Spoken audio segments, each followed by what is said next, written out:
Welcome to AG today. I am back with another video. जैसे आप लोग देख पा रहे हैं कि आज हम फिर से एक नए पेपर के साथ सॉल्यूशन करने वाले हैं और ये पेपर अभी रिसेंटली हुआ है एएफआरआई का। ठीक है, aired forest research institute of Jodhpur ने एग्जाम कंडक्ट करवाया है।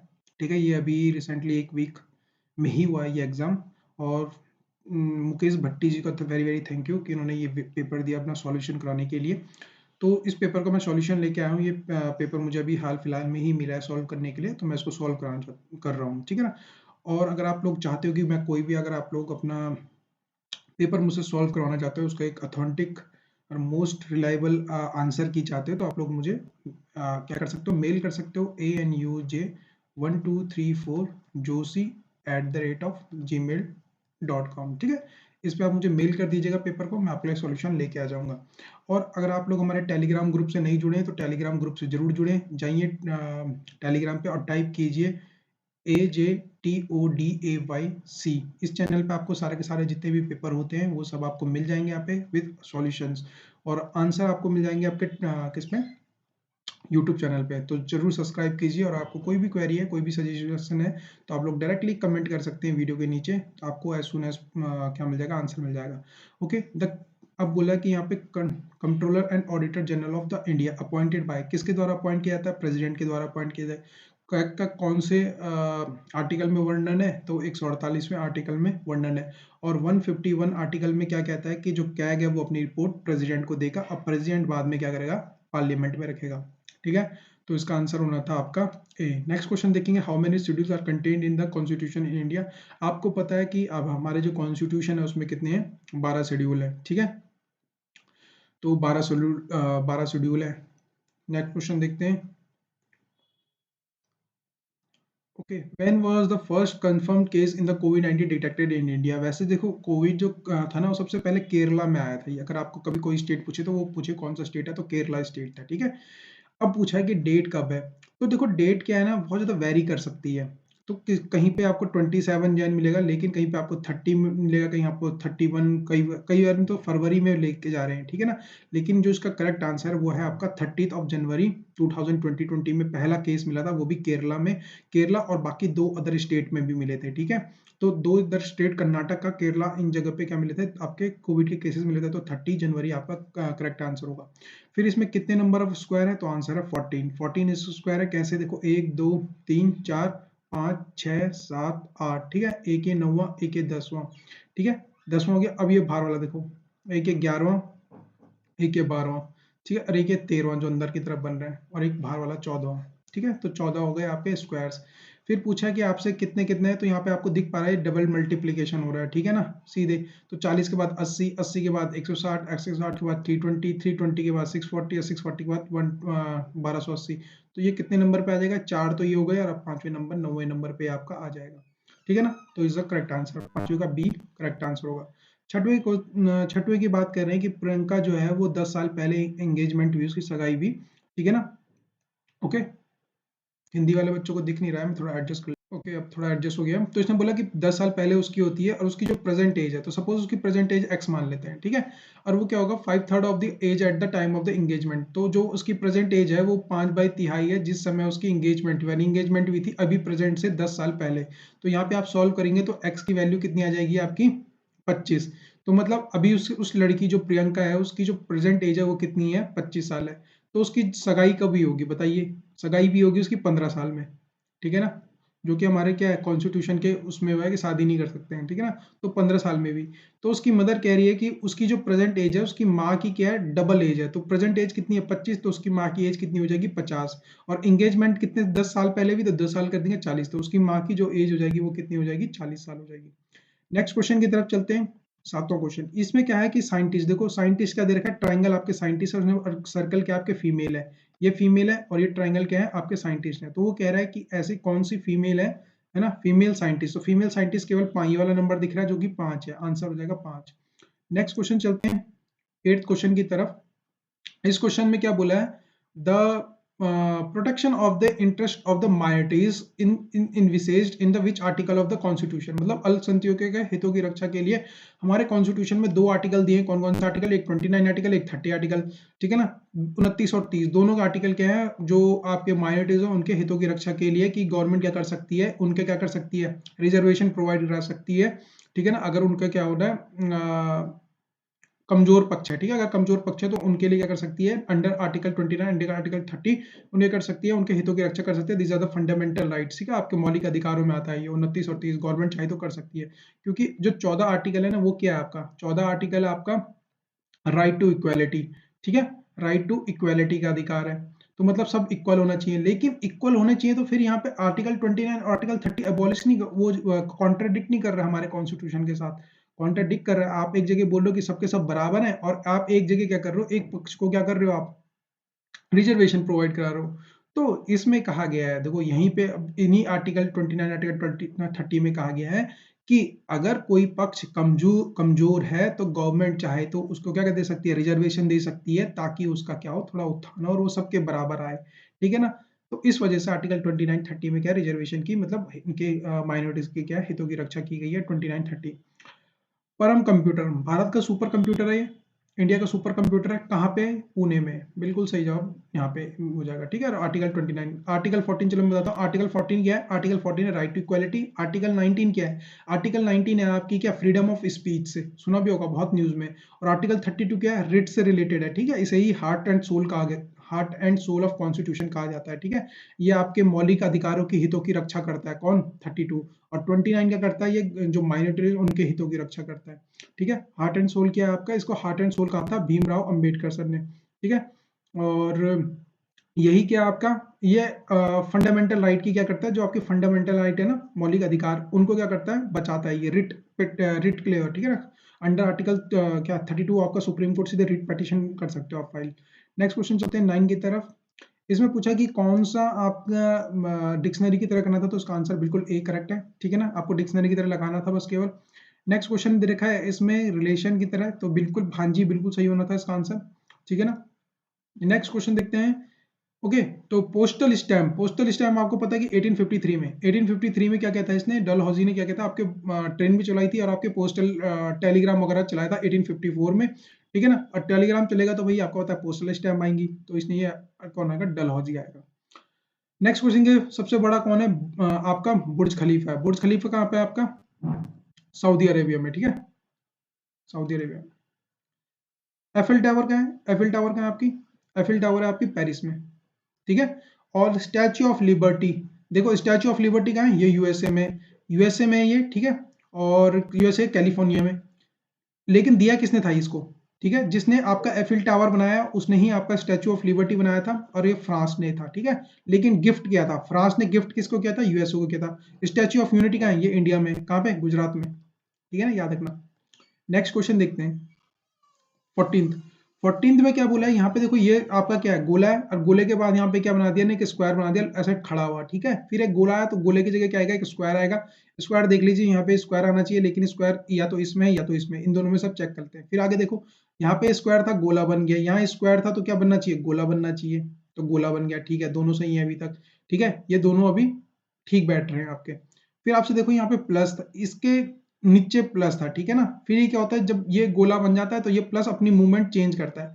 अब ये प्लस यहाँ पे है, तो प्लस क्या करेगा, अपनी मूवमेंट चेंज करेगा, लेकिन यहाँ पे क्या है, प्लस यहीं पे है, लेकिन इसमें अपनी मूवमेंट चेंज की इसने, तो आंसर क्या हो जाएगा, सी, ठीक है। नेक्स्ट क्वेश्चन चलते हैं। ये अगर आप लोग कभी एसएसबी वगैरह दी होगी ना, तो एसएसबी में बहुत क्वेश्चन ऐसे पूछे जाते हैं। देखो दो इस तरफ लेटे हुए हैं, ठीक है, फिर दो इस तरफ लेटे हुए हैं, फिर तीन इस तरफ लेटे हैं, फिर तीन इस तरफ लेटे हैं, तो अब चार इस तरफ लेटने चाहिए थे, ठीक है। और यहाँ पे कितनी आ जाएंगी, तीन लाइन आ जाएंगी, जो कि ऑप्शन केवल एक ही जगह दिख रहा है, यहाँ पे तीन लेटी हुई है केवल, यहाँ पे भी तीन लेटी हुई है, यहाँ पे दो लेटी हुई है, यहाँ पे चार लेटी हुई है, तो answer D is the correct answer.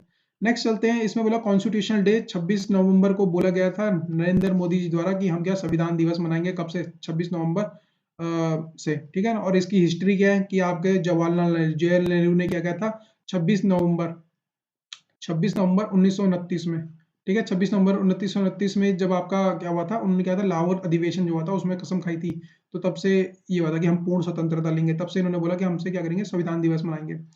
Okay, Ashoka. Ashoka जो ग्रेट रूलर है आपको पता ही है। अशोका जो ग्रेट रूलर है वो मौर्य डायनेस्टी का तीसरा रूलर था ये, ठीक है ना, तीसरा रूलर था। Who ruled almost over the Indian सब कॉन्टिनेंट, जिसने पूरे इंडियन सब कॉन्टिनेंट में क्या क्या था, रूल किया था। तो उससे जुड़े हुए क्वेश्चन देखो, पहले तो याद रखना अशोका को और किस नाम से जानते हैं, प्रियदर्शिनी नाम से जानते हैं, प्रिया दर्शनी नाम से जानते हैं, ठीक है। दूसरी चीज, इसने जो खलिंगा वॉर लड़ी थी, कब लड़ी थी, 261 261 बीसी में लड़ी थी, और इसी का वर्णन 30 रॉक एडिट में मिलता है कि भाई इसने लड़ी थी, ठीक है। फिर इसने क्या किया था, फिर ये इसने जो, जब इसने कलिंगा वॉर लड़ी थी, बहुत ज्यादा क्या हो गया था ये, दुखी हो गया था, इसने देखा कि बहुत सारे लोग मरे। फिर ये क्या हुआ था, उपगुप्त, उपगुप्त नाम का एक क्या था, बुद्धिस्ट था, बुद्धिस्ट उपगुप्त था, जिससे ये क्या था, इन्फ्लुएंस होता है, इसने क्या था, बुद्धिज्म अपना लिया था। और बुद्धिज्म लाया था, और 1/2 इसने क्या था, टैक्सेशन कर दिया था। कहाँ कहाँ कर दिया था, लुम्बिंगनिंग, जहाँ पे क्या हुआ था, गौतम बुद्ध का जन्म हुआ था, लुम्बिंगनिंग में, ठीक है। और लुम्बिंग में इसने कहाँ पे, इसका वर्णन कहाँ पे मिलता है हमें, रुम्निदेई, रुम्निदेई स्तंभ में मिलता है, ठीक है, रुम्निदेई एडिक्ट में मिलता है। तो ये चीजें याद रखना। इसका आंसर क्या हो जाएगा, फिर इसका आंसर हो जाएगा 268 टू 332 बीसी में, ठीक है, क्योंकि देखो 261 तो उसने वॉर लड़ी है ना, तो बस अपना दिमाग यूज करना है आपको। 261 में तो कलिंगा वॉर लड़ी, अब यहाँ देखो 320, इसमें तो हो नहीं सकता, इसमें भी हो नहीं सकता, और नन ऑफ दी अबव है नहीं, केवल option is the correct answer. इसी तरह दिमाग लड़ा सकते हैं आप, अगर आपको पूरा ढंग से पता भी नहीं है, एक चीज से ही आप निकाल सकते हैं, ठीक है। पहली सैटेलाइट इंडिया ने कब लॉन्च की थी, 1975 में लॉन्च की थी, आर्यभट्ट, ठीक है, आर्यभट्ट लॉन्च की थी। अच्छा, दुनिया में किसने सबसे पहले लॉन्च की थी, 1957 में किसने की थी, स्पुतनिक, स्पुतनिक की थी, ठीक है, स्पुतनिक पहली जो थी स्पुतनिक थी। ओके, नेक्स्ट क्वेश्चन की तरफ चलते हैं, इसका आंसर सी होना था, ठीक है, इसका आंसर सी। नेक्स्ट क्वेश्चन, सी ई जी आई, इसको करेक्ट, तो इसका देखो डी से क्या हो जाएगा, सी से पहले ए की तरफ कम किया तो डी से जाएगा बी की तरफ, फिर ई से गया जी की तरफ, तो एफ से एफ जी एच आएगा, तो यहाँ पे बी एच आएगा, तो B is the correct answer, जो कि C option is the correct answer. फिर आपसे जनरल अवेयरनेस एंड रीजनिंग का क्वेश्चन, देखो बुक क्या होती है, बुक एंड नोवल, नोवल हो सकती है, एक टाइप की बुक क्या होगी, नोवल हो सकती है। वैसे ही रेप्टाइल क्या होते हैं, लिजार्ड हो सकते हैं, ठीक है, रेप्टाइल्स। अब रेप्टाइल जरूरी नहीं कि रेप्टाइल मतलब क्या होता है, सांप ही हो, ठीक है ना, ऐसा मत सोचना, रेप्टाइल मतलब जो जीन जमीन में रेंगते हैं, ठीक है ना, सांप भी एक रेप्टाइल है, तो लेप्टाइल लिजार्ड हो सकती है, ठीक है ना, तो B is the correct answer.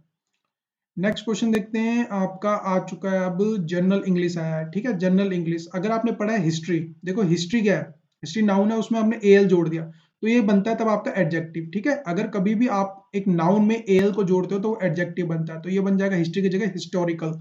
तो historical is the correct answer, जो उसने एडजेक्टिव आपसे पूछा था कि करेक्ट एडजेक्टिव बताओ, ठीक है।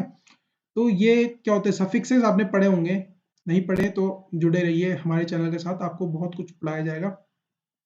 द कैटल्स आर, देखो कैटल क्या होते हैं, मवेशी, मवेशी, ठीक है। मवेशी क्या करते हैं, म्योडो, म्योडो क्या होता है, आपकी लॉन होती है ना, लॉन, उसको बोलते हैं जहां मतलब बड़े बड़े घास के मैदान, घास के मैदान लिख लीजिए आप, घास के मैदान, ठीक है। तो घास के मैदान क्या करेगी, वो चरेगी, चरने के लिए क्या बोलेंगे, ग्रेज बोलते हैं, ठीक है, GRAG, जड़ी आएगी, ग्रेजिंग, ठीक है, grazing. Next question, lenient, lenient, lenient का मतलब होता है कुछ उदार होना, ठीक है, उदार भाव रखना किसी चीज के लिए। तो उदार भाव का बोल रहा कि उल्टा बताओ, एंटोनिम बताओ, तो एंटोनिम क्या हो गया, जो क्या हो, जो बिल्कुल उदार ना हो किसी भी चीज में, तो वो कह रहा रूड, बहुत ही ज्यादा रूड हो, कि मैं नहीं दे रहा, मैं नहीं कर रहा, ठीक है ना, तो वो रूड कहलाएगा। तो एंटोनिम पूछा था, तो इसका आंसर रूड होगा। तो life is a not a bed of roses, है ना, और बेड ऑफ रोजेज क्या है, एक ईडियम है, bed of roses, bed of roses क्या है, एक ईडियम है, और ईडियम का मतलब क्या होता है, आरामदायक, आरामदायक, ठीक है। तो लाइफ क्या है, एक बेड ऑफ मतलब आरामदायक जिंदगी नहीं, यहाँ पे आपको स्ट्रगल करना पड़ेगा, मेहनत करनी पड़ेगी चीजों के लिए, तो ऑफ आएगा, ठीक है ना।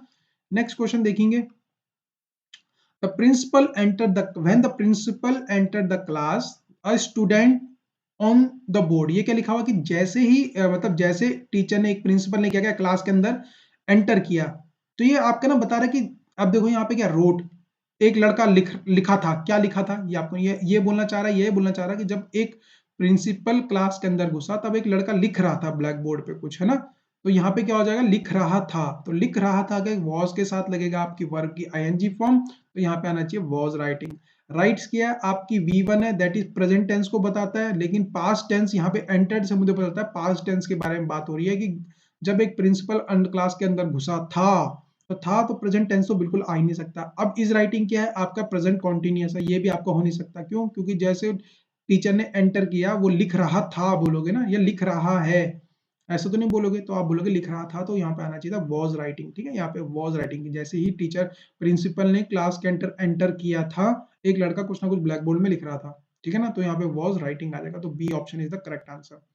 नेक्स्ट है what is the meaning of the idiom burn the midnight. Burn the midnight का बहुत ज्यादा कड़ी मेहनत करना, कड़ी मेहनत करना, कड़ी मेहनत करना होता है। ठीक है ना, बर्न द मिडनाइट, आधी रात में क्या करना, वो जना। तो आधी रात में कौन उठा रहेगा, जो बहुत ज्यादा मेहनत कर रहा होगा, तो work to work the hard later into the night. ठीक है, कड़ी रात मेहनत करना। फिर आपसे अब आ गया है अच्छा जनरल इंग्लिश ही चल रहा है। To lose the face, to lose the face का मतलब होता है क्या करना, अपनी इज्जत खो देना, है ना, इज्जत खोना। तो इज्जत खोने का मतलब है टू लूज रिस्पेक्ट। ठीक है, तो B is the correct answer. फिर आता है the electrician is do wiring work. अब यहाँ पे क्या है ना दोस्तों, देखो हैबिचुअल एक्शन के बारे में बात करने की कोशिश कर रहा है ना। हैबिचुअल की मतलब उसका काम है। आप बोल रहे हो कि भाई एक टीचर है वो पढ़ाता है, तो जब कभी भी आप हैबिचुअल एक्शंस के बारे में बात करते हो ना, या रेगुलर चीजों के बारे में बात कर रहे हो, तो प्रोफेशन के बारे में बताने की कोशिश करते हो, तो तब हम क्या करते हैं, हम हमेशा किस में रहते हैं, सिंपल प्रेजेंट में रखते हैं, सिंपल प्रेजेंट में। और सिंपल प्रेजेंट में इज का यूज नहीं होगा यहाँ पे। ठीक है ना, तो इज क्या होगा, गलत, एरर पूछना। तो हम क्या बताना चाह रहे हैं, उसका काम बताना, तो हम बोलेंगे the electrician, electrician do wiring work, मतलब वो वायरिंग वर्क करता है। ठीक है, जैसे हम लिखना चाहते हैं टीचर टीचेस, तो यहाँ पे हम क्या कर रहे हैं, V1 लगा रहे हैं, V1 प्लस SES। ठीक है ना, सिंगुलर के हिसाब से। इलेक्ट्रिशियन, तो यहाँ पे does, the electrician does wiring work, the electrician do the wiring work. तो जिस तरह से हम यहाँ पे इज नहीं लग सकता यहाँ पे। ठीक है ना, तो इज गलत है, क्यों, क्योंकि इसके साथ आपको वर्ब की ING फॉर्म लगानी पड़ती।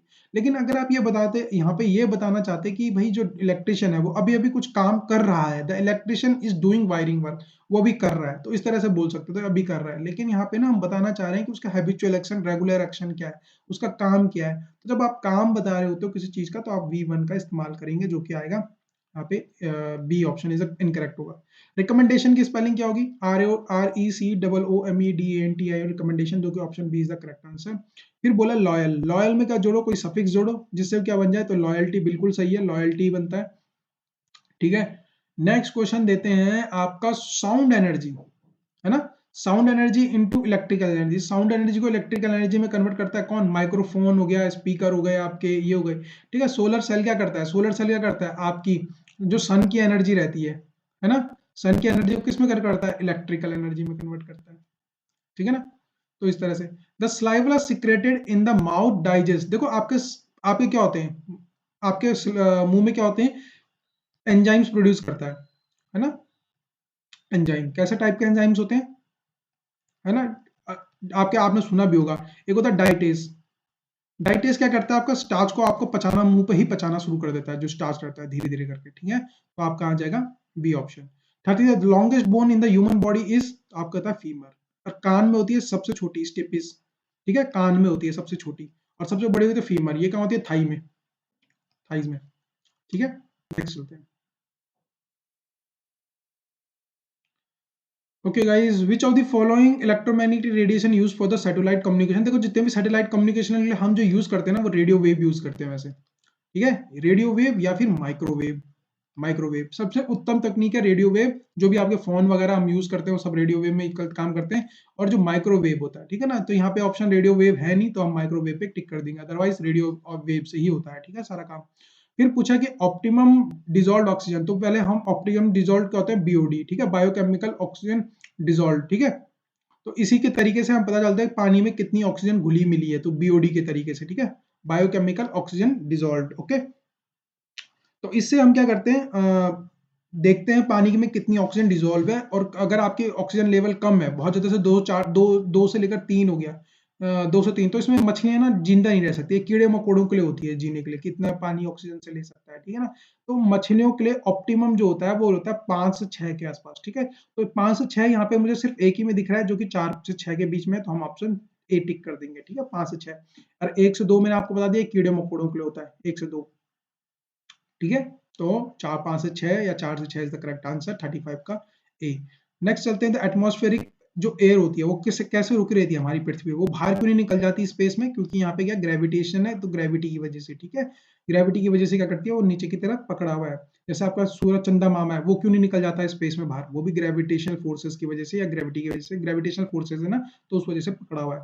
Marble is a metamorphosed form of किसकी, ये लाइम स्टोन की होती है, ठीक है, लाइम स्टोन की, तो option D is the correct answer 37 का, ठीक है। यहाँ पे इन्होंने बेसाल्ट मारा जो कि गलत है। Which are the following alkali, alkali क्या होती है बताइए, है ना, जो एल्कलाई होती है तो बेसिक इन नेचर होती है, बेसिक इन नेचर, और जब ये एसिड के साथ मिक्स करते हैं अल्कलाई को, तो ये क्या सॉल्ट फॉर्म करता है। तो इसने पूछा कि इनमें से कौन सा एक नहीं है, तो यहाँ पे क्या हो जाएगा, देखो नाइट्रोजन हाइड्रोक्साइड, नाइट्रोजन हाइड्रोक्साइड क्या गया, नाइट्रोजन, तो नाइट्रोजन बनेगा NH3, नहीं NaOH, ठीक है, या फिर NOH बनेगा। तो ये नाइट्रोजन हाइड्रोक्साइड जो होगा ना, ये एक्चुअली में क्या है, एक एसिडिक फॉर्म आएगी इसकी। CO2 कार्बन, COH क्या होता है, कार्बन डाइऑक्साइड भी एक आपका क्या होता है, बेसिक इन नेचर होता है। सोडियम और हाइड्रोक्साइड एंड पोटेशियम हाइड्रोक्स ऑलरेडी है, तो बच्चों जो आपके क्या बना HNO3 बना सकता है, आपका फॉस्फोरिक बन सकता है, ठीक है, नाइट्रिक एसिड बन सकता है, नाइट्रिक एसिड, तो H बेसिकली क्या बनेगा, नाइट्रिक एसिड बनेगा। तो नाइट्रिक एसिड जो बनेगा, तो ऑप्शन डी क्या होगा, एसिडिक नेचर होगा, ये अल्कलाई नहीं होगा, तो option D is the correct answer. तो उसने नो बोला ना, नॉट, तो नो जाएगा। बाकी सोडियम हाइड्रोक्साइड, पोटेशियम हाइड्रोक्साइड और कार्बन हाइड्रोक्साइड आपस में क्या होती है, अल्कलाई होती है। The process of the conversion of a solid gas is directly called, जो बोलते हैं सब्लिमेशन होता है, सब्लिमेशन, ठीक है, इवेपोरेशन होता है जब पानी से बनता है, धीरे धीरे करके जाता है, कंडेंसेशन होता है ठंडा करके बनाते हैं, ठीक है। नेक्स्ट क्वेश्चन देते हैं, the solubility of iodine in water increase is the mix of the potassium iodide, जब पोटेशियम आयोडाइड को मिलाया जाता है तब जाके होता है, ठीक है, तो option B is the correct answer, not C, alcohol नहीं होगा इसका आंसर, ठीक है। नेक्स्ट क्वेश्चन देखेंगे, इसमें से क्या रेशनल नंबर कैसे निकालेंगे, रेशनल नंबर निकालेंगे 1/7 प्लस, इसमें बोला कि बिटवीन द 1/7 एंड 2/7, तो 1/2/7 करेंगे, हम 2 करेंगे, इसमें से आ जाएगा आपका 3/7, 3/14, जो 3/14 होगा, ठीक है। अब 3/14 प्लस 2/7 करके लिए, तो यहाँ पे हो जाएगा आपका 2 2 4 और ये हो जाएगा 14 और नीचे हो जाएगा 2, तो जिसको हम कर सकते हैं आपका 4 3 7 7 बचे 28, जो 1/4 हो सकता है, ठीक है ना। ओके ना, तो आपने ये कॉन्सेप्ट पढ़ा होगा इस तरह का। तो देखो यहाँ पे से हमें, मैं आपको समझा देता हूँ, देखो कैसे आया है इसका ना, इसका आंसर 5/21 नहीं हो रहा था, इसका आंसर 5/14 था। देखो कैसे, हम पहले करेंगे कि 1/7 और 2/7 के बीच में कौन सा रेशनल नंबर है, ठीक है। तो हम इन दोनों का सम करते हैं और डिवाइडेड बाय 2 करते हैं, जो कि आपका आंसर आया 3/14, आया कि नहीं आया। अब ये 3/14 है इनके बीच में है, लेकिन यहाँ ऑप्शन में दिख रहा है आपको, नहीं दिख रहा, तो अब हम फिर से चेक करेंगे। एक तरफ हम करेंगे 1/7 प्लस 3/14 डिवाइडेड बाय 2, और दूसरी तरफ हम करेंगे 2/7 प्लस 3/14/2। तो यहाँ पे करेंगे तो 2 5/14 5/28 आ जाएगा इसका आंसर इधर से, ठीक है। और इधर से करेंगे हम, इधर से करेंगे तो ये आ जाएगा 4 के 7/28, जो कि 1/4 आ रहा है, ठीक है। तो 1/4 आ, ओके, तो इस तरह से करते हैं। फिर यहाँ पे हम 5/28 प्लस 1/4 कर सकते हैं, 7 5 12/6/14 आ जाएगा। और यहाँ पे से फिर से अगर हम करेंगे 12 6 14, इसे हम कर सकते हैं 3/7, तो ये ऐसे में ना बढ़ने में लगा हुआ है, 3/7 हो गया। फिर हम इसे किस तरह से कर सकते हैं, तो एक काम करते हैं, चलो इसको ना परसेंटेज के बेसिस में कन्वर्ट करके करते हैं, ठीक है। हम तो अपना थोड़ा सा अपना दिमाग लड़ाते हैं और हम इसे परसेंटेज के बेसिस में करने की कोशिश करते हैं, ठीक है। ऐसे में लंबा जा रहा है ये। देखो 1/14 कितना होता है, देखो पहले 1/7 देख लेते हैं। 1/7 आपने परसेंटेज में कन्वर्जन देखा होगा, तो ये 14/2/7% के आसपास आता है, ठीक है।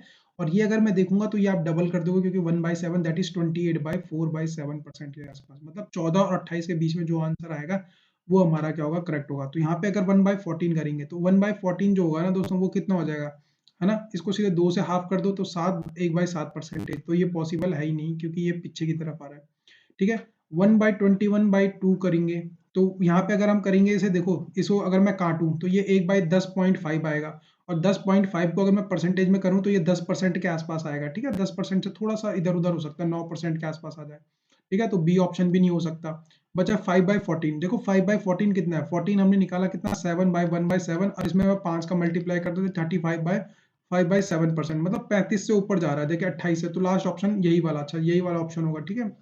मैंने कुछ गड़बड़ कर दी होगी, तो परसेंटेज के बेसिस पे जल्दी हो पा रहा था ये, तो इसलिए आप लोग ये ध्यान भी रख सकते हैं, ठीक है। ऐसे चीज़ों में ना परसेंटेज भी आप यूज़ कर सकते हैं, तो मैंने परसेंटेज पे किया तो मेरा काम हो गया जल्दी, तो इसका आंसर क्या हो जाएगा, डी आंसर आ जाएगा, ठीक है, करेक्ट आंसर। फिर आप बताए कोप्राइम के बारे में बात करूँ, तो कोप्राइम बिल्कुल सही है। कोप्राइम वो नंबर होते हैं जिनका एचसीएफ 1 होता है, तो यहाँ पे देखो एचसीएफ 2 आ रहा है, यहाँ पे एचसीएफ 2 आ रहा है, यहाँ पे एचसीएफ 2 आ रहा, ठीक है। तो सिर्फ 2 और 3 में ही ऐसा है जिसमें एचसीएफ 1 आ रहा है, तो यही आंसर हो जाएगा, ठीक है। अभी देखो इसने क्या बोला, Peter is twice good as workman as a Tom, मतलब अगर देखो क्या है, जो ये कौन है, as a workman as a Tom, जैसे टॉम है, टॉम की क्षमता अगर एक है, कार्य करने की क्षमता एक है, तो पीटर की कार्य करने की क्षमता कितनी हो जाएगी, दो। और ये दोनों को दोनों मिलकर किसी काम को, इन दोनों ने मिलकर काम किया होगा तो तीन की क्षमता रही होगी, और तीन की क्षमता करेंगे 1600, तो मतलब टोटल काम कितना रहेगा, 48 यूनिट। अब वो कह रहा है कि टॉम उस काम को अकेले दिन में कितना, तो टोटल काम कितना है 48, उसकी क्षमता कितनी है एक, तो 48/1 इज इक्वल टू 48 दिन, तो इसका आंसर क्या होगा, B is the correct answer. फिर बोला half percent is written as a decimal, half percent को अगर आप डेसिमल में लिखना चाहोगे तो कैसा लिखोगे, तो लिखोगे 1/2 को 0.5 और डिवाइड कर दो 100 से, तो 100 0.5, ये वाला इज द करेक्ट आंसर, ठीक है। नेक्स्ट क्वेश्चन देखेंगे, तो बोला कि आवर हैंड में कितना सेकंड होगा, तो आप जानते हो कि भाई एक घंटे में 3600 सेकंड होते हैं, तो वो बोला एक सेकंड कितने में आएगा, एक सेकंड में आप एक घंटे में डिवाइड कर दो 3600 से, तो जैसे ही डिवाइड करोगे तो ये आ जाएगा इतना, ठीक है। सो ये option is the correct answer. Next question देखेंगे, ये बोला कि इंटरेस्ट बताओ भाई, तो देखो इंटरेस्ट क्या होता है, सीधे 6% का इंटू 2 साल के लिए मल्टीप्लाई किया, दैट 12%, 12% किस पे, इस पे, तो 12% की वैल्यू निकाल दो, 12 बाई डिवाइड बाई इंटू 2, तो मल्टीप्लाई करने की जरूरत नहीं है कि आप पेपर में मल्टीप्लाई करो, देखो 2 इंटू 2 4 देगा, तो 4 देगा, तो यहाँ पे सिर्फ एक ही ऑप्शन में 4 है जो कि डी ऑप्शन है, तो करेक्ट आंसर, ठीक है। मल्टीप्लीकेशन करने की जरूरत नहीं है एग्जाम में, बस आप ध्यान यूनिट डिजिट देखो और हो जाएगा। इसका आंसर क्या है, इसमें आंसर क्या है, what are the descending order for the values, आप डायरेक्टली देखो परसेंटेज, जैसे मैंने आपको सिखाया ना परसेंटेज के बेसिस पे, वैसे एक बार अपना दिमाग लड़ाना, ठीक है। इसका आंसर डी ही होगा, लेकिन जैसे मैंने आपको अभी ऊपर परसेंटेज किया ना, तो वो 11 17 को 1/17 कितना लिखते हो आप, 17 को लिखते हो आप 5 बजे 85, 15 डिवाइडेड बाय 17, ठीक है। अब इसमें मल्टीप्लाई कर दो तो 55 आ गया, और 11 पंजे फिर से 55, और 17 17 51, तो ये 58/4 ऐसे आ जाएगा, ठीक है। अच्छा ये 15 है, सॉरी सॉरी सॉरी, 165 हो जाएगा ना, 165 होगा, क्योंकि ये 15 से मल्टीप्लाई किया हमने, तो ये 165 होगा, और 165/17 कर लीजिए, तो आप जानते हो कि 17 नब्बे कितना होता है 53, तो यहाँ पे कितना था 55, और 55 में 9 जोड़ दोगे आप 64 आ जाएगा, 64 पॉइंट कुछ आ जाएगा, इसकी वैल्यू 64 आएगी। इसकी वैल्यू कितनी होती है, एक बाय, अगर आप 1/11 करते हो, 1/11 सॉरी 1/11 कर दो तो कितना आता है 9 बाय कुछ आता है, तो उसमें 63 आ जाएगा। तो इस तरह से आप चेक कर लेना, तो आप इस तरह से आप सारी वैल्यू चेक कर सकते हो अपने दिमाग परसेंटेज के बेसिस पे, तो option D is the correct answer आ जाएगा। और मैंने आपको आप एक नया मेथड भी सिखा दिया इस तरह क्वेश्चन करने का। फिर आते हैं अर्थमेटिक का क्वेश्चन, अर्थमेटिक का मतलब प्रोबेबिलिटी ऑफ, देखो प्रोबेबिलिटी पूछी है आपसे, तो प्रोबेबिलिटी कितनी होगी, देखो वो बोल रहा है कि सम ऑफ 5, तो 5 कब आता है, जब पहला फेंका 1 4 आ जाए, या फिर 2 3 आ जाए, या फिर 3 2 आ जाए, या फिर 4 1 आ जाए, और कोई पॉसिबिलिटी है बताओ जहां पे 5 का सम हो, है ना। ऐसा तो नहीं होगा जीरो आ जाए कहीं पे, जीरो आ नहीं सकता है, ठीक है। जैसे अगर मैं करूं 1 6 7 होता है, 1 6 1 6 2, ये सब आगे चलने लग जाएंगे, केवल यही चार ऑप्शन है जो 4 बाय, और दोनों के उसमें करेंगे 36 होती है, तो 1/9 आना चाहिए था इसकी प्रोबेबिलिटी, जो कि ऑप्शन ए आना चाहिए, ठीक है। नेक्स्ट क्वेश्चन दिया हुआ है, आपसे बोला कि भाई अगर 5 का ये रीजनिंग टाइप का क्वेश्चन हो गया वैसे, कि 5 का 26 से रिलेशन है, तो 9 का कितने से रिलेशन होगा, देखो 5 का स्क्वायर प्लस 1, तो 9 का स्क्वायर प्लस 1 दैट इज 82, और ये हो जाएगा आपका 26, तो option 82। Next question, the accurate clock, देखो भाई एक घड़ी है, और ये 360 डिग्री होती है, तो 12 घंटे होते हैं ना, तो एक घंटा जब वो कवर करती है ना, एक घंटा कवर करती है, तो उससे 30 मिनट चली होती है, तो 8 बजे से लेकर, ये 8 बज रही है आपकी 2 बजे तक गई, तो 4 घंटे तो उसने ये घड़ी करी, और फिर 2 घंटे ये की, पांचवा घंटा और छठवां घंटा, तो 6 घंटे में उसने 30 के हिसाब से कितने की होगी 180 डिग्री, तो ये हो जाएगा आपका आंसर डी। नेक्स्ट क्वेश्चन दिया हुआ है कि value of the root two three किसके डेसिमल किसके बराबर होगी, तो रूट टू की वैल्यू कितनी होती है 1.41, सबको याद होनी चाहिए। रूट थ्री की वैल्यू कितनी होती है 1.732 होनी चाहिए, कर दो ऐड, तो ये 3.146 के आसपास आएगी, जो कि ऑप्शन ये है, ठीक है ना। कोई दिक्कत वो तो कमेंट करना है, ठीक है। नेक्स्ट क्वेश्चन चलते हैं 52, a boy standing in the facing, एक हुआ है कि टर्न करता है, तो इसका आंसर ईस्ट ही आएगा, ठीक है। रीजनिंग का बहुत कॉमन क्वेश्चन है। अब देखो यहाँ पे क्या है, ये बोल रहा है a boy A can fill the tank in 20 minute, तो सपोज मान के चलते हैं, देखो एक ही जो ना कार्य क्षमता है वो 100 है, और वो 20 यूनिट 20 मिनट में करता है, तो टोटल काम कितना आ गया आपका 2000 यूनिट, 2000 यूनिट काम है टोटल। अब वो कह रहे हैं कि भाई जो पांच पांच नल खेल आ गए वो 20-20 यूनिट के हैं, तो देखो ये 20-20 यूनिट के हैं, ठीक है, पांच नल के। वो कह रहे हैं कि अभी 5 नलके भरना शुरू किए हैं, तो देखो अगर 5-5 नलके हैं ना, तो ये सब के सब काम मिल साथ करेंगे, और साथ करेंगे तो कितना हो जाएगा 100 यूनिट, जो कि एक ही एफिशिएंसी थी, तो 100 डिवाइड करेंगे तो 20 मिनट ही आएगा, ठीक है ना, सी इज ऑफ करेक्ट आंसर। फिर पूछा कि इसमें एचसीएफ कितना है, तो देखो 210 को हम कितना लिख सकते हैं, 21 इंटू 10, और 21 इंटू 10 को हम लिख सकते हैं 7 इंटू 3 इंटू 2 इंटू 5, ठीक है। उसी तरह हम अगर मैं 385 को लिखना चाहूँ, तो 385 को लिखना चाहूँ तो मैं लिख सकता हूँ, ठीक है। सपोज मैं इसे लिखता हूँ 7 से डिवाइड करके देखता हूँ, ठीक है, 7 से, 7 किया मैंने, 7 पंजे 35 और 7 पंजे 35, तो 7 इंटू 55, तो 7 इंटू 5 इंटू 11, ठीक है। फिर कहते हैं 7 टू 3 5, देखो अभी मुझे लग रहा है कि 35 हो सकता है, ठीक है, नीचे वाले, लेकिन नीचे देखते हैं यहाँ पे 7, तो इसमें फिर से 7 से डिवाइड करो, 7 कम 7 और इंटू 105, और 105 होता है 21 इंटू 5, ठीक है, तो 21 इंटू 5 को मैं 5 लिख सकता हूँ, ठीक है। और यहाँ पे 7 है, ठीक है, 7 कम 7 और ये जगह 21, और मैं इसको लिखता हूँ 105, और 105 को मैं कितना लिख सकता हूँ, 21 इंटू 5, 21 इंटू 7 इंटू 3, ठीक है। तो यहाँ पे आप देख सकते हैं आप कि यहाँ पे कॉमन क्या आ रहा है, देखो 7 इंटू 5 कॉमन आ रहा है, 7 इंटू 5 कॉमन आ रहा है, और 7 इंटू 5 कॉमन आ रहा है, तो 7 इंटू 5, 7 इंटू 5 दैट इज 35 कौन द करेक्ट आंसर, ठीक है, 35 भी होना था इसका आंसर। नेक्स्ट क्वेश्चन देखते हैं, 1/3 ऑफ, देखो बोला एक तिहाई एक किसी नंबर, फिर 1/4 of a number is equal to 15 है, तो इसका मतलब क्या है, वो नंबर कितना हो जाएगा 15, और 3 4 12 इज इक्वल टू 180। अब वो कह रहा है कि 3/4 नंबर, इसका 3/4 निकालो, तो 4 से कर दो आप इसे डिवाइड, अच्छा 3/10 बोल रहा है, 3/10, तो निकाल दो, 58 54 नंबर, ठीक है। A shopkeeper sell is a profit, तो आप सबको पता है डायरेक्टली हम रूल करते हैं, इसमें कोई भी आपको इतने ज्यादा कैलकुलेशन की जरूरत नहीं है, सीधे सीधे जानते हैं कि एमपी, अगर एमपी और सीपी का रेशियो निकालने के लिए कभी आपसे बोले, तो 100 प्लस माइनस ऑफ प्रॉफिट हम करते हैं, और 100 माइनस डिस्काउंट करते हैं। तो यहाँ पे प्रॉफिट कितना दिया हुआ आपको 12%, और डिस्काउंट दिया 10%, तो एमपी बाई सीपी का जो रेशियो हो जाएगा वो आ जाएगा 112 अपॉन कितना, कितना आ जाएगा 90, तो काटो इसे, ये हो जाएगा आपका 56 और ये हो जाएगा 45। लेकिन इसने क्या बोला, ratio of the cost price and the MP का प्राइस, तो देखो उल्टा कर देंगे, पहला 45 आ जाएगा फिर 56 आ जाएगा, तो 45 56 जो कि पहला ऑप्शन है। नेक्स्ट क्वेश्चन देखेंगे, एक्सटेंड, ये आप लोग कर लेना, इसको बस आगे पीछे करना था, आंसर डी ही सी ही आ रहा है, ठीक है। फिर आपसे पूछा है कि इसमें कितना परसेंट आएगा, तो देखो सपोज 100 रुपए था कोई चीज, तो ए के पास 100 ए ने ए के पास 100 रुपए की चीज थी, और इसने 110 रुपए में बेची यहाँ पे बी को, तो बी को यहाँ पे नुकसान नहीं हुआ दोस्तों, क्योंकि बी ने तो खरीदी है वो चीज, बस ए को फायदा हुआ। खरीदने पे कभी भी नुकसान नहीं होता, ठीक है ना, बेचने पे नुकसान होगा कि वो उससे बेच रहा है कि नहीं। अब इसने क्या किया, 10% में बेच दी, 10% लॉस में बेची, 10% घटाएंगे तो 11 रुपए घटे, तो 99 रुपए में, तो देखो ए को यहाँ पे 1 रुपए का नुकसान, 1 रुपए का फायदा हुआ, और यहाँ पे 10 रुपए का, तो 11 रुपए का टोटल फायदा हुआ उसे, ठीक है ना। A number is double and 9 is added, बोला कि एक नंबर है सपोज एक्स, और उसको आपने उसको डबल कर दिया और उस पर 9 जोड़ दिया, अब ये क्या हो गया, ट्रिपल हो गया और 75 हो गया, तो 2x plus 9 is equal to 75, और x की वैल्यू कितनी आ जाएगी, तो डायरेक्टली आप इसे सॉल्व करोगे तो 8 आ जाएगी, यहाँ से एक कटा 25, अब 25 में होगा 16, 16 में से दोगे 8, तो x की वैल्यू 8 आ गई, ठीक है ना। नेक्स्ट क्वेश्चन है कि ये देखो, ओके मैं थोड़ा सा इसे रेज कर देता हूँ, ठीक है। अब क्या पूछ रहा है आपसे, देखो आपसे पूछ रहा है कि 1/14 कितना परसेंट हो जाएगा 1.9 का, तो देखो 1.9 को मैं 19 लिख देता हूँ, ठीक है। चलो 190 लिख लेता हूँ मैं, कोई दिक्कत आपको, मैं कह रहा हूँ कि 190 का कितना परसेंट होगा 114, खुद दिमाग लड़ाओ कि यहाँ पे 190, अगर इसका 50% अगर मैं निकालू ना, तो हाफ कर दो इसका, अगर हाफ करोगे तो कितना आएगा, कितना आएगा इसका 80, सॉरी 95, 95 तो आएगा, तो 50% में 95 आ रहा, तो क्या 6% हो सकता है, नहीं 10% हो सकता है, नहीं, और 90, अगर 90%, तो ओनली यहाँ पे आप दिमाग लड़ा सकते हो सीधे, इसमें हमें कैलकुलेशन करने की जरूरत नहीं है, और वैसे भी अगर आप करना चाहोगे तो ये होता है कि 190% of x percent of 100 is equal to 114, कर दो इसको यहाँ पे, तो 19 6 और आ जाएगा x इक्वल टू 60%, ठीक है, 60% आ जाएगा। बाकी अपना दिमाग भी यूज कर सकते हो, हर चीज में पेन लगाने की जरूरत नहीं होती है, बस सोचना पड़ता है थोड़ा थोड़ा कॉमन चीजें। The basic unit of proteins are, chemistry का क्वेश्चंस में आ चुके हैं, तो ये आता है आपका अमीनो एसिड, बिल्कुल सही जवाब है।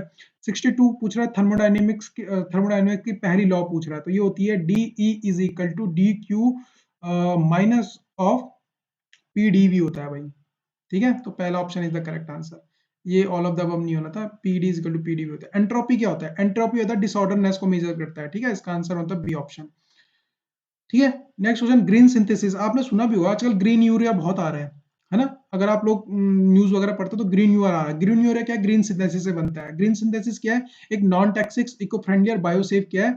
तरीका है जिससे ये डेवलप की जाती हैं चीज़ें, ठीक है? तो ऑल ऑफ द अबव होना था इसका answer. Electronic transition take place in, ये हमेशा क्या होता है? यूवी रीजन्स में या फिर विजिबल रीजन्स में होता है, ठीक है? तो यूवी एंड विजिबल रीजन्स में ही हो सकता है इलेक्ट्रॉनिक ट्रांजिशन।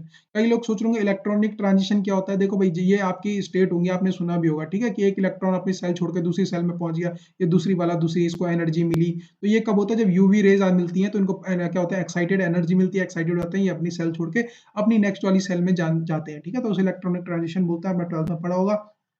और ये यूवी रीजन्स में होता है, ठीक है? Molecule exhibit sp hybridization. देखो sp जो CH3 है, ये sp3 देता है, ये sp हाइब्रिडाइजेशन होती है, और ये sp2 हाइब्रिडाइजेशन है, ठीक है? तो इस तरह से आप देख लेना। तो यहाँ पे क्या पूछा? sp हाइब्रिडाइजेशन, तो option B C is the correct answer. Biogas का मेन कंपोनेंट क्या होता है? तो मीथेन होता है, CH4। आप सभी जानते हो कि बायोगैस का जो होता है CH4 मेन कंपोनेंट होता है, ठीक है? द स्टेट फंक्शंस आर, देखो स्टेट फंक्शन किससे रिलेटेड है? थर्मोडायनामिक्स से रिलेटेड। किससे रिलेटेड है? थर्मोडायनामिक्स से रिलेटेड है, ठीक है? थर्मोडायनामिक्स की इक्विलिब्रियम बोल रहा है, ठीक है? Equilibrium condition. और इक्विलिब्रियम में कंडीशन में क्या होता है कि जो पार्टिकल्स रहते हैं ना, वो इंडिपेंडेंट रहते हैं, वो पाथ पे डिपेंड नहीं करते कि किस तरफ करना है, वो इंडिपेंडेंट रहते हैं, वो अपने मस्ती में घूमते रहते हैं, ठीक है? तो वो होता है आपका आंसर ए, इंडिपेंडेंट, मतलब पाथ पे डिपेंड नहीं कर रहे हैं, ठीक है? These are not depend on the path, है ना? इक्विलिब्रियम थर्मोडायनामिक्स से रिलेटेड है, इक्विलिब्रियम स्टेज आपने पढ़ी होगी, तो आंसर इसका होना चाहिए था ए, ठीक है? 69 का ए। नेक्स्ट क्वेश्चन देखते हैं, इसमें से बोला नॉट ऑर्गेनिक। देखो ऑर्गेनिक क्या होता है? जिसमें देखो इसने बोला इनऑर्गेनिक, तो बोले बेसिकली हम समझते हैं ऑर्गेनिक। ऑर्गेनिक मतलब जिसमें कार्बन होता है, कार्बन हाइड्रोजन, ठीक है? कार्बन हाइड्रोजन का वो रहता है। तो शुगर आप सब जानते हो, शुगर का CH का रिलेशन है इसमें, लेकिन बाकी में नहीं है। कार्बन ग्रेफाइट क्या? सिर्फ कार्बन कार्बन है, हाइड्रोजन नहीं है, तो ये ऑर्गेनिक नहीं है, ठीक है ना? तो ऑर्गेनिक क्या होते हैं? पहले तो इनऑर्गेनिक क्या होता है? जिसमें CH ना हो, ठीक है? बाकी तो बाकी ये इनऑर्गेनिक है, इनऑर्गेनिक ऑर्गेनिक, बस शुगर में क्या है? ये ऑर्गेनिक है। तो उसने बोला नॉट ऑर्गेनिक, तो ये हो जाएगा ऑप्शन डी, ठीक है? थोड़ा सा दिमाग लगाना। इसमें बोला ग्रेनर देन द कन्वेंशनल मेथड। फिर से ग्रेनर क्या होता है? ग्रेनर मतलब ग्रीन सिंथेसिस करने के लिए। ग्रीन सिंथेसिस करने के लिए हमें किसकी यूज पड़ती है? माइक्रोवेव की यूज पड़ती है, दैट इज ए ऑप्शन, ठीक है ना? न्यूज आजकल अगर न्यूज पढ़ते होंगे तो आपको पता होगा ये वाली चीजें, छोटी चीजें। Standard electrode potential for hydrogen electrode is always zero, ठीक है? ये तो डायरेक्टली होगा, सबने सही किया होगा, बहुत कॉमन क्वेश्चन है, तो सब देता है। The bond order in oxygen O2, O2 plus लिखा हुआ है शायद ना, O2 प्लस। O2 प्लस में जो ऑक्सीजन बॉन्ड ऑर्डर होगा ना, बॉन्ड ऑर्डर वो कितना होगा? 2। मेरे हिसाब से इसका आंसर 2 होना चाहिए था, ठीक है दोस्तों? नेक्स्ट देखेंगे।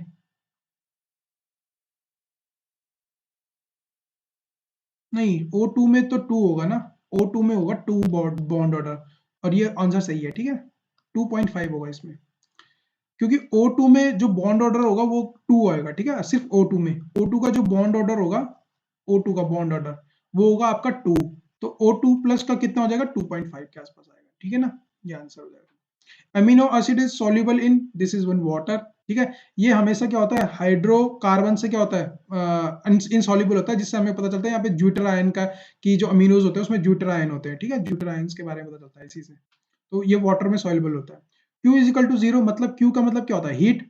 और हीट अगर आप जीरो कर दोगे तो मतलब क्या होता है? एडिबेटिक, एडिबेटिक प्रोसेस, ठीक है? एडिबेटिक आइसोलेट, आइसोलेट हम इसे ये भी बोलते हैं, आपने पढ़ा होगा 12th में, तो एडिबेटिक आइसोलेट बोलते हैं, एडिबेटिक आइसोलेशन प्रोसेस, ठीक है? तो इसमें Q is equal to zero, क्या heat is equal to zero बोल रहे हैं आप लोग, तो 74 का ए हो जाएगा। पॉलीमर्स क्या होते हैं? पेल्गम माइक्रोमोलेक्यूल्स भी होते हैं, ये भी होते हैं, ये भी होते हैं, ठीक है? मोस्ट ऑफ द थर्मल और इलेक्ट्रिकल इंसुलेटर होते हैं, क्योंकि इनमें कोई भी क्या होती है? फ्री इलेक्ट्रॉन्स नहीं होते। फ्री इलेक्ट्रॉन्स नहीं होगा तो इलेक्ट्रिकल और थर्मल वो होगी नहीं, तो option D is the correct answer. 75 का D is the correct answer, ठीक है? नेक्स्ट चलते हैं 76। Carbohydrate are the polyhydroxy compound, hydroxy compound of what? Aldehyde and ketone. Oxy तो लग गया भाई पहली, ठीक है ना? थोड़ा सा दिमाग लड़ाओगे तो हो जाएगा काम आपका। फिर बोला कि not an alternative source of energy. Source of energy नहीं है, क्यों? कौन जो भी फ्यूल, डीजल वगैरह, डीजल हो गया, फ्यूल हो गया, ठीक है ना? जो क्या होते हैं, नेचुरल गैस हो गई, ये जो खत्म हो सकती है, ठीक है? तो इसका answer D is the correct answer. Name the process which is which associated with the alkalisation of the benzene. Alkalisation of benzene क्या होती है? फिडेल क्राफ्ट रिएक्शन, बहुत फेमस है, 12th में सबने पढ़ी होगी, फिडेल क्राफ्ट रिएक्शन, ठीक है ना? नेक्स्ट क्वेश्चन देखते हैं। ये बोल रहा है कि for the particle of the one dimension, देखो वन डायमेंशन ऑफ पार्टिकल के लिए ना आपकी एनर्जी के बारे में बोल रहा है, ठीक है ना? तो v is equal to infinity, v is equal to zero. तो ये हम जानते हैं कि एक तो क्या होती है, v is equal to zero, मतलब x इक्वल टू जीरो पे रख लो, या फिर रख लो कि जो x होता है वो जीरो पे क्या होगा? जीरो से छोटा और a से बड़ा होगा, ठीक है, सॉरी, एक्स जो होगा वो ए से बड़ा और जीरो से छोटा होगा, this is all are correct, ठीक है ना, एनर्जी रिलेटेड। फिर बोल रहा है कि नेक्स्ट क्वेश्चन है which of the correct statement aromatic hydrocarbonation. देखो भाई, जो एरोमेटिक होते हैं ना, एरोमेटिक हाइड्रोकार्बन होते हैं, ठीक है, जैसे एग्जांपल बेंजीन ले लेते हैं, बेंजीन, ठीक है, ये क्या है, एक एरोमेटिक है। तो इसमें हमेशा क्या होती है, एक सिग्मा और एक डिकोलाइज पाई बॉन्ड होता है, ठीक है ना, डी लोकलाइज पाई बॉन्ड होता है, ठीक है ना, आपको पता होगा ये सब। एक जो बेंजीन में आपने पढ़ा होगा, बेंजीन का सबसे छोटा एग्जांपल दे दिया मैंने, बेंजीन, इसमें क्या होगा, एक सिग्मा और एक डिलोकलाइज्ड क्या होगा, पाई बॉन्ड्स होंगे। तो D option is the correct. SO2, SO2 क्या होता है, रिलीज होती है, आपको पता होगा, सल्फर डाइऑक्साइड, सल्फर डाइऑक्साइड क्या, इरिटेशन आई, अस्थमा की प्रॉब्लम, WHO ने इसके ऊपर 2008 में बहुत वो दिया था, तो ये हो जाएगा ऑल ऑफ द अबव, ठीक है। और इसको रिड्यूस का, इसका सल्फर डाइऑक्साइड का एमिशन भी रिड्यूस करने के लिए बहुत ज्यादा वो चल रहा है, ठीक है। नेक्स्ट क्वेश्चन देते हैं, विच of the following is not a green gas house. आपको पता है कि नाइट्रोजन, ऑक्सीजन, ये सारी गैसेस क्या होती हैं, ग्रीन हाउस गैसेस नहीं है, बाकी carbon dioxide, methane, chlorofluorocarbon, chlorofluorocarbon तो बहुत ज्यादा रिस्पॉन्सिबल है, तो इसका ऑप्शन क्या हो जाएगा, 2 हो जाएगा, वो 82 का बी हो जाएगा। विच of the following molecule does not show the rotational microwave spectrum. Rotational microwave spectrum दिखा, देखो भाई HCl दिखाता है, H3Cl भी दिखाता है, ठीक है। अब बच्चा CO और NH, जिसमें Cl लगे हैं वो सारे के सारे रोटेशनल माइक्रोवेव दिखाते ही हैं। आप ध्यान में रखना, एक ट्रिक की तरह में याद कर लो, जितने जिसमें लगा Cl वो क्या दिखाएगा, रोटेशनल माइक्रोवेव स्पेक्ट्रम दिखाएगा दिखाएगा, तो बच्चा CO is the correct answer है, ठीक है। नेक्स्ट क्वेश्चन देखेंगे, a molecule that can not be superimposed on the mirror image is said to be exhibit, या ऑप्टिकल आइसोमेरिज्म में होगा इसका आंसर, ठीक है, कोई दिक्कत नहीं है। फिर बात करते हैं काइनेटिक ऑफ एडिशन पोलोमराइजेशन इन्वॉल्व। देखो जो एक एडिशनल पोलोमराइजेशन होती है ना, वो एक चेन रिएक्शन होती है, ठीक है, चेन रिएक्शन के साथ वो स्टेप रिएक्शन भी होती है, और सैचुरेटेड मोनोमर भी होता है। तो मेरे हिसाब से इसका answer all of the above होना चाहिए था, लेकिन इन्होंने, इन भाई ने ए मारा हुआ है। लेकिन देखो जो एडिशन रिएक्शन है ना, पहले चेन होती है फिर स्टेप रिएक्शन चलती है, तो मेरे हिसाब से इसका ऑल ऑफ द अबव होना था, ठीक है। अब पूछा wave equation of the stationary and standing wave जो होती है वो sigma is equal to pi वाली होती है, लेकिन यहाँ पे स्टैंडिंग पूछी है, तो मेरे हिसाब से इसका आंसर बी होना चाहिए था, ठीक है। जाई is equal to cos 2 pi VT, ठीक है, मेरे हिसाब से बी इसका आंसर है। नेक्स्ट क्वेश्चन देना, in a standard hydrogen electrode the pressure keeps. तो जो प्रेशर कीप्स होता है वो 1 एटमॉस्फेरिक प्रेशर रखा जाता है, बिल्कुल इसका आंसर होगा 87 का डी। नेक्स्ट क्वेश्चन देखेंगे, sum of the number of the reactant molecule taking part in the chemical reaction is called the molecularity, बिल्कुल सही। नेक्स्ट क्वेश्चन देखेंगे 89 का डी, बिल्कुल सही है, sigma is equal to sigma star, ठीक है। विच ऑफ द मैक्सिमम, तो आपको पता होना चाहिए O2 प्लस की एनर्जी होती है सबसे ज्यादा, फिर होती है आपकी O2 की एनर्जी, फिर आती है O2 नेगेटिव की एनर्जी, अब फिर होती है O2 2 नेगेटिव की एनर्जी, ठीक है। आप इस तरह से लिख ले, इस तरह से भी लिख ले, तो ये आपके एनर्जी ऑर्डर है, तो उसमें पूछा मैक्सिमम कौन सी है, तो आपका B is the correct answer. Next देखेंगे आपका, विच, सबसे देखो सबसे स्ट्रॉन्ग बॉन्ड होते हैं कोवलेंट बॉन्ड, फिर होता है आयनिक बॉन्ड, फिर होता है आपके हाइड्रोजन बॉन्ड, ठीक है। तो यहाँ पे पूछा कि इनमें से कौन सा है, तो आपका हाइड्रोजन बॉन्ड सबसे वीकेस्ट हो जाएगा। नेक्स्ट पूछा, DNA is compose of the repeating unit. देखो भाई डीएनए है ना, डीएनए में दो होते हैं, एक होता है डीओसाइग्रोबिन न्यूक्लिक एसिड और एक होता है डीओसाइग्रोबिन न्यूक्लियोटाइड, ठीक है। लेकिन जब आप रिपीटिंग बोलते हो ना, रिपीटिंग रिपीटिंग में सिर्फ डी ऑप्शन जो है वो क्या करता है, रिपीट करता है खुद को, यही आता है, ठीक है। जबकि ये जो सबसे ज्यादा होता है, सबसे ज्यादा, लेकिन जब रिपीटिंग यूनिट होती है तो खुद को रिपीट कौन करता है, सिर्फ ये वाला करता है, तो option D is the correct one. De Broglie आपको सबको पता है, P is equal sorry H upon M V लिख लो, या फिर lambda is equal to H P लिख लो, कुछ भी लिख लो, ठीक है। Next question, the product of PV is a gas unit is energy. इसका आंसर सी हो जाएगा, ठीक है। एनर्जी, एनर्जी की वो होती है, ये बताती है कितना वर्क डन हुआ है, तो बेसिकली एनर्जी की यूनिट है। 95, the reaction of the alkene and the chlorine is displacement, क्योंकि क्लोरीन क्या कर देगा, डिस्प्लेस करेगा, आपको पता है सबको। इसमें पूछा है कि कौन सा सही नहीं है, तो option D, natural polymer are low in molecular, जबकि आपको पता है कि बहुत हाई होते हैं, जैसे आपका रबर, रबर देख लीजिए कितना हैवी होता है, ठीक है ना इसका वो। फिर पूछा कि इनमें से कौन सा ऑर्गेनोमेटेलिक कंपाउंड है, तो आंसर है C2।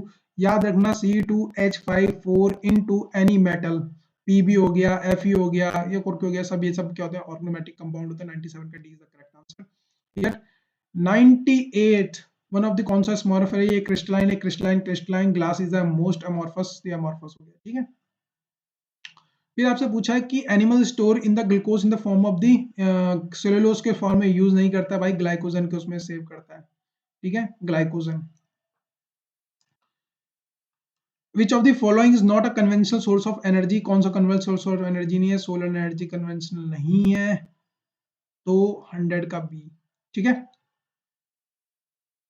गाइस, होप सो यहाँ पे आपको आंसर सारे मिल चुके होंगे। अगर आपकी कोई क्वेरी है, कोई भी सजेशन है, आप लोग कमेंट कर सकते हो। Thank you so much for watching the video. और अगर आप लोग पेपर सॉल्व कराना चाहते हो तो आप लोग कमेंट करके सॉरी मेल करके मुझे अपना भेज सकते हो। और आपको ये वीडियो कैसी लगी कमेंट करके प्लीज अपना सपोर्ट दिखाएं, इस चैनल को सब्सक्राइब करें। आपको हर सहायता प्रोवाइड की जाएगी। आपकी कोई भी सजेशन, कोई भी क्वेरी है, आप लोग कमेंट करें। खुले दिल से आपका स्वागत है। ओके गाइज, मिलते हैं। Thank you so much.